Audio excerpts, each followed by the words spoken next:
Hello, somebody. Before we start today's episode, I want to personally invite you to an Ask Me Anything over on Patreon. All you need to do is go over to patreon.com/hello somebody and become a member. And on September 24th, you can join me. Ask me questions about anything you want.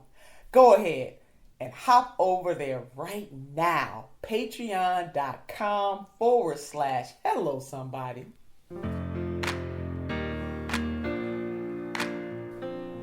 Now, today's episode is so good. I sat down with Phamous the rapper. He's a proud father, an independent artist, and there's a big surprise in this one. So here we go. So Phamous, it's wonderful for you to be able to join us today. Your hip hop name is Phamous, but your birth name is Robin Lee Dorsey Jr. Yes, I'm a junior. You are a junior. I got a junior too. Phamous actually means Robin, the definition of it. Is that right? Yes, if you look it up, Phamous means Robin. Phamous means Robin. So you didn't just pull this name out because it was hip and cool. It has deep meaning. It has deeper meaning to it. Yeah, that's a beautiful thing. So you were born in Queens, New York? Yes, Jamaica, Queens, New York. Jamaica, Queens, New York. Are you still in New York? Yes, I'm in New York. I reside in Queensbridge right now. And what is it about you and this vocation, this gift that God has given you? Why rap? Why hip hop? I was into sports at first. First sport I ever played was baseball. Okay. I used to live in Puerto Rico. Oh, wow. Yes, I lived in a few places other than New York, like Puerto Rico, Connecticut, Virginia, Washington, D.C., and Florida. And you picked up your love for baseball in Puerto Rico? Yeah, I started off with baseball. My favorite sport is football, though. Okay. Football and basketball. I'm very talented at that too. Well, you multi-talented. Got many talents. Hip hop is my passion. Like I have a real passion for that.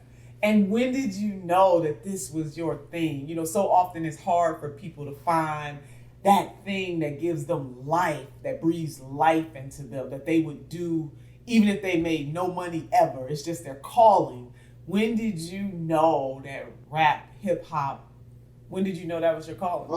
Around late teenage years. Because before I used to play with it, recite other people's lyrics, and then like change up their song, and put my own lyrics. I used to do it as like just for fun, like rap in the lunchroom in school and stuff like that.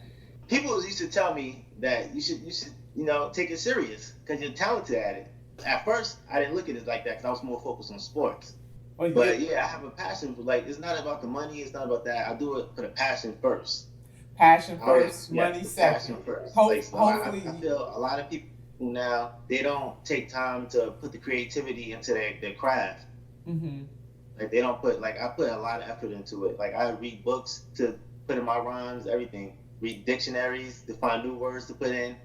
It's very clear that you put a lot of effort into this vocation, this gift of yours, which leads me to something else, that it is important that even though people are gifted, you got to put some effort towards the gift. And that's really what you're saying. And I try to make my music relatable too. I want people to actually feel the music. I feel like that's missing right now. Well, music is the universal language, they say. So you know what? You're bringing up for me two of my favorite songs by you. Obviously, I came to get to know your gift through somebody who's close to me, my brother. Yes, I actually spoke to him yesterday. You did? Yeah, we keep in contact often. Very good brother, very good brother. Yes, he is. Yeah, we talk. I appreciate him. I tell him every day I appreciate him. Every morning we talk, and he told me every morning his wife has to wake up to your music because he's waking up to your music. He told me the same thing yesterday. So two songs that I really enjoy for myself. Daddy's Little Girls. Yeah. I see a lot of me inside their actions. Inside I'm asking how I can keep them away from life distractions so they can go in situations knowing the right reaction. And Drunk with Jesus. I just feel like I'm chosen.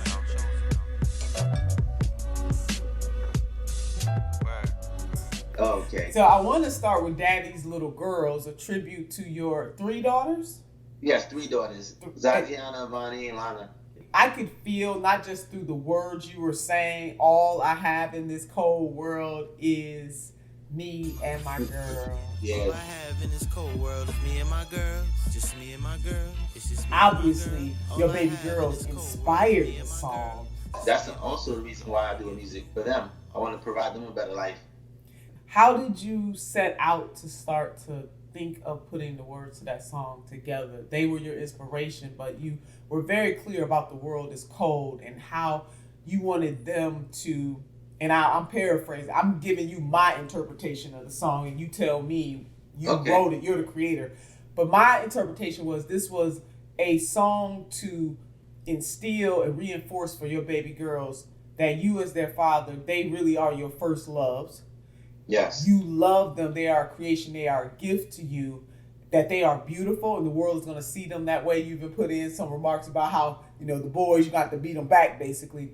But their worth, you wanted them to know their intrinsic worth outside of another man or woman loving them. That number one, you love them. That's first and foremost. And you wanted them to know their value, and you saw them as a gift. So that's how I interpreted the song.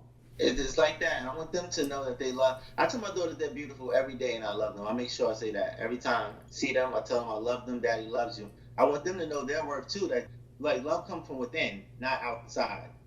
So I want them to know their worth in this world also. As long as they have parents that love them, but the words just flowed out. The words is already in me because of the love for my daughters. So it's already. It was easy to make that song. You also talk about how you want to give them the world, and that they also kind of change the views about women. Yes. Was inspired by them. Yes. Because before I used to have many women in my life, like irresponsibly, like the man I used to be. I wouldn't want my daughters to be with that. Now that I've grown a lot. Now that I have daughters, so. Evolution is a beautiful thing, and to be able to have that kind of self-reflection is beautiful too. Yeah, and I'm gonna be an example for them because I'm the first man they love, so I want to be that example for them. Amen. To see what a man's supposed to be like. Yeah, you took the words right out of my mouth. You are the first man that they love, and so they will reflect, and also their value comes from knowing that love from you. Just a beautiful song. I certainly encourage anybody, whether it's a mother or a father, but if you have daughters, to really play this song that Phamous created. It's a love song to your daughters. It really is. Yes, it is. And I feel like the world needs that today too, because there's a lot of fathers missing out their child's life, and I think that's the biggest, like one of the biggest problems in like the urban community too. It's like single motherhood. Yeah, I think that's the plague in the Black community. Women do take a lot upon themselves. Black women, I believe, and I need to go back and double check this stat, but I think it's 75% of Black households or so are led by single mothers. Now, that's sad. It is very sad. Now, being a single mother or being the custodial parent doesn't necessarily mean that the father is not engaged in some way, but the burden of being that custodial parent is so heavy on Black women. It could be mentally draining on a woman too. Oh yeah. And it has very bad effect on the child growing up. Yes, I agree. We need both. I think we need we need more fathers back in the home. They're being misguided by other things, by media, by music, by just other things. Totally. And they got a lot of impressionable minds too. They try to do stuff to fit in with the wrong crowd, just to look cool. Or definitely need that kind of guidance, and Black women need relief. So it would be good. There are a lot of surrogate dads, out, and uncles, people who children may not necessarily be their biological children, but they pour into those kids, whether it's a teacher or a coach or someone from a church or a mosque.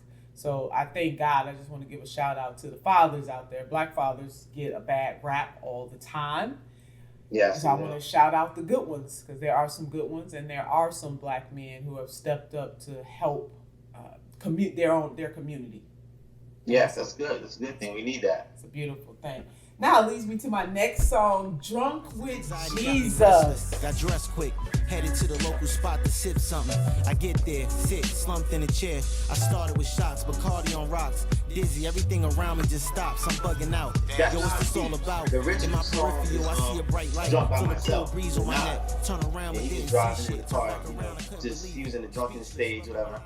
So I wanted to flip that and make my own type of song, original from that. And I decided to make Drunk with Jesus. It just basically, the song is me being drunk with Jesus, me having a conversation with Jesus.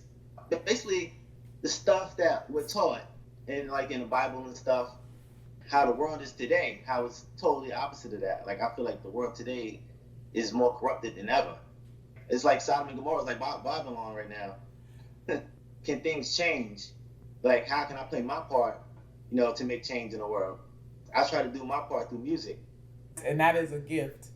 In that song, when Jesus is talking to you, I mean, you're having this conversation about frustration, about what's happening in the world, and the whole notion of, has nature run its course? Is this it? Why is all these bad things happening in the world? And pretty much Jesus is saying this stuff has to happen, has to run its course until I return. I'm like, yes. Cause I'm a church girl, so this song spoke to me on many levels. So pretty much the chaos and the pain, the ups and the downs and the turnarounds, like all of these things, or the yin and the yang, all of these things are necessary to happen for his return. For his return, yeah. I'm just looking for answers. That's basically it. I'm looking for answers, and how can I do my part? Yeah, I wish more of us asked how we could do our part. And then stay on your purpose. Yes. In that song, it was not get caught up in everything that's happening around you so much so that you're knocked off your purpose.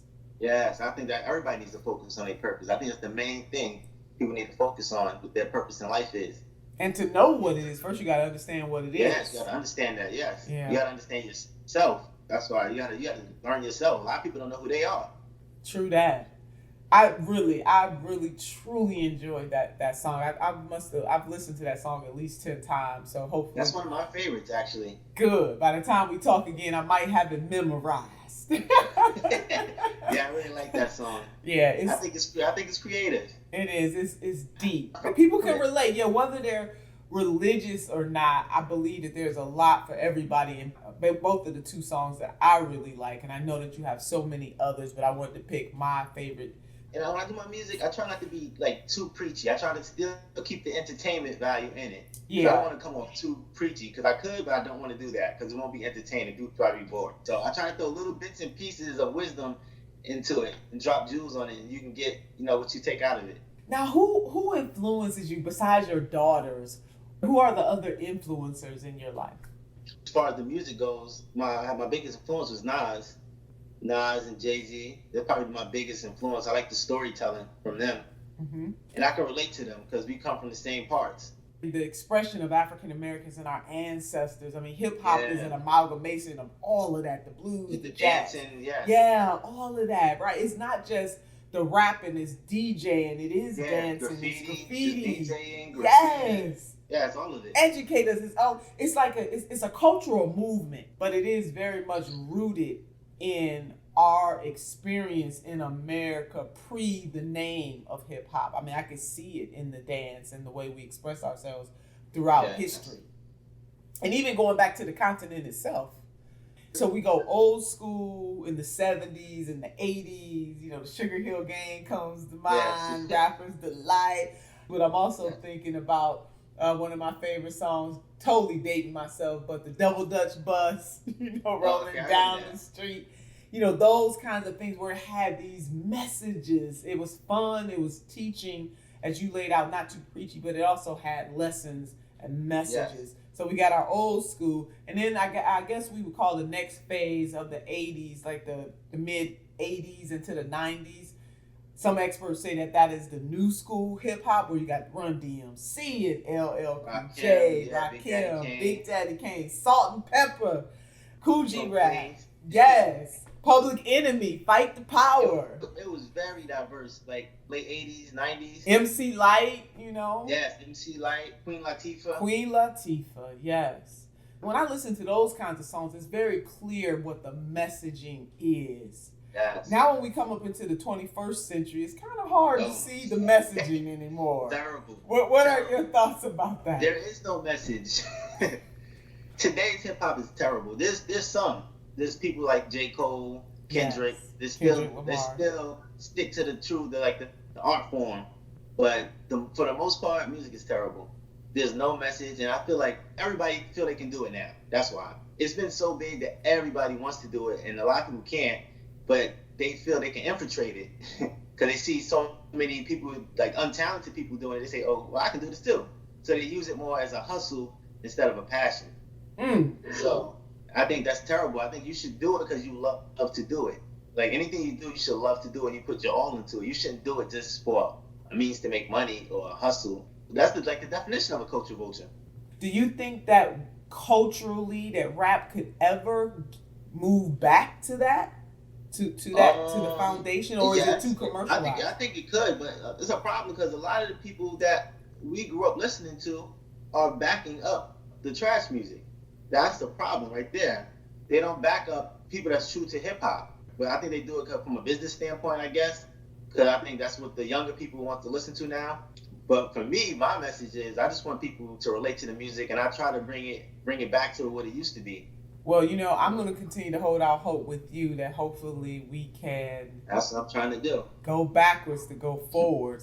Yes, I would love to put on people more like me. But I see some people coming, like Griselda. You ever heard of? No. Griselda, kind of stick to the roots. They sound like more like a Wu-Tang. Oh, I love the Wu-Tang. Yeah, so Wu-Tang. There's like little bits and pieces coming back. I think it's slowly coming back. So you're not out there alone in trying to keep alive that old school vibe, the roots and origins of hip hop. I wouldn't say old school.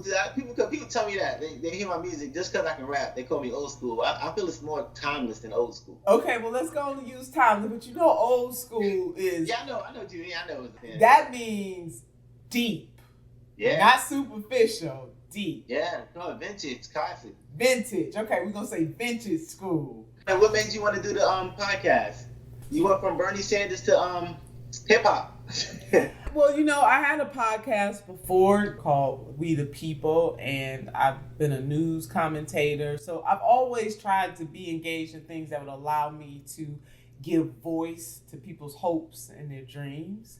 And so podcasting is just another way to do it. So absolutely, when I was on the campaign, had no time for this kind of stuff. I mean, that's when the whole Hello Somebody was born. I was just inspired as I was giving my speech, and I was looking out into the crowd, and I saw their passion, because it was right after Senator Sanders had a heart attack. And this was our first rally after the heart attack. So everybody was just full of hope and really happy that he recovered. And because I come from, call and response is a big deal in the art form.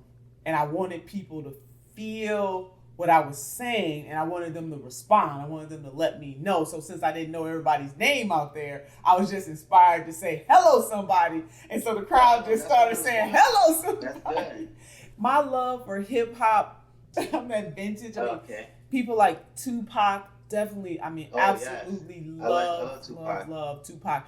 I mean, famous when I was on the floor of the Senate as a state senator, I would quote Tupac on the floor of the Senate. My colleagues looking at me like I was crazy. Oh yeah, we're going to bring some urban poetry to the floor of the Ohio Senate. Got money for wars, but can't feed the poor. Hello, somebody. Yes. I mean, that was my thing. And I put him, just as people always quoting the founding fathers or the framers or this famous person or that famous person, a lot of times in our hip hop and our urban culture, people don't necessarily think that it is worthy of being quoted. They marveled at the fact that I was quoting Thomas Jefferson and Tupac Shakur. You damn right I did. And got more respect. It's relatable because when you do that, you can relate to the youth. That's it. I mean, and it's a universal money for wars, but can't feed the poor. People can relate to that, young and old, especially if you are poor and suffering.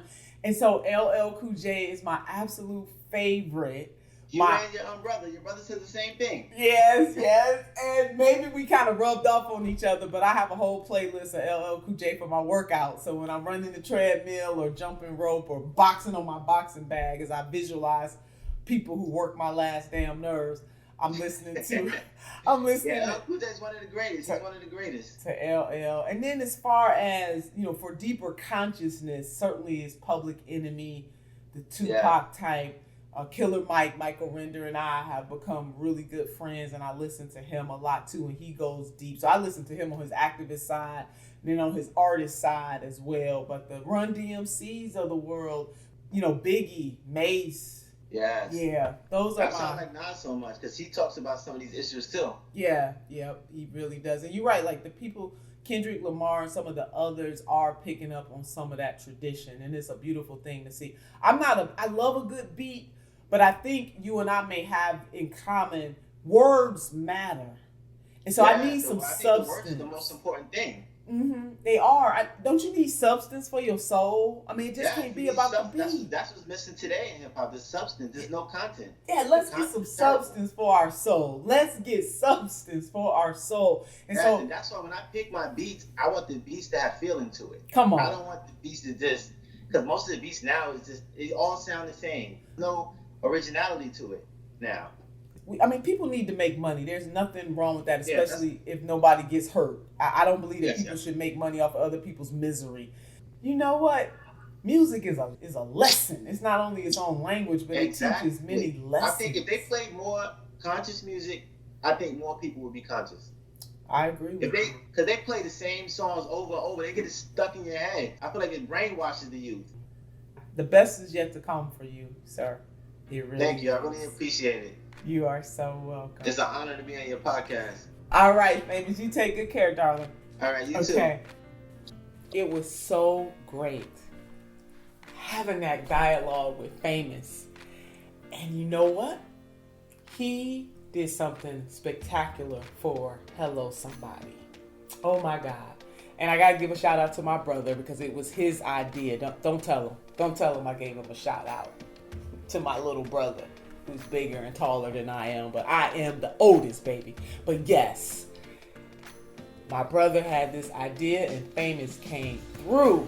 So I want you to listen intently to the Hello Somebody theme song, baby. This song, this rap, this art, baby, will make you move and groove. Take a listen.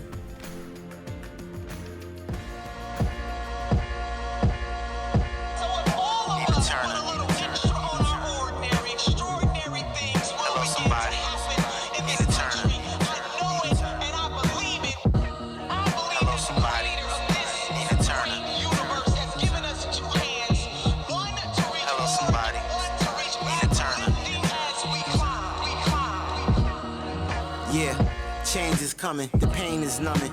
Try to shoot for the stars if you gon' aim for something. Embrace the love for your brother and sister. Unity's the missing brush, we need to puzzle this picture. Let's paint it up, frame it up for the world to see. Hang the hatred up. Enough is enough, making changes on us. In Turner, her voice is the truth. Her wise words inspire the youth to keep their eyes on the roof. It's the end, never give up, keep conquering goals. To the eye, intelligence silver, wisdom is gold. Back to the end, now is your time, stay firm, don't fold. To the A, all you need is the 3 bones. That's what Granny said. Now I'ma make sure these words from Granny spread. For all the here, just give her your ear. She can take you to the promised land, I swear. World peace is what they fear. From Queens to Cleveland, Ohio, we here. Phamous.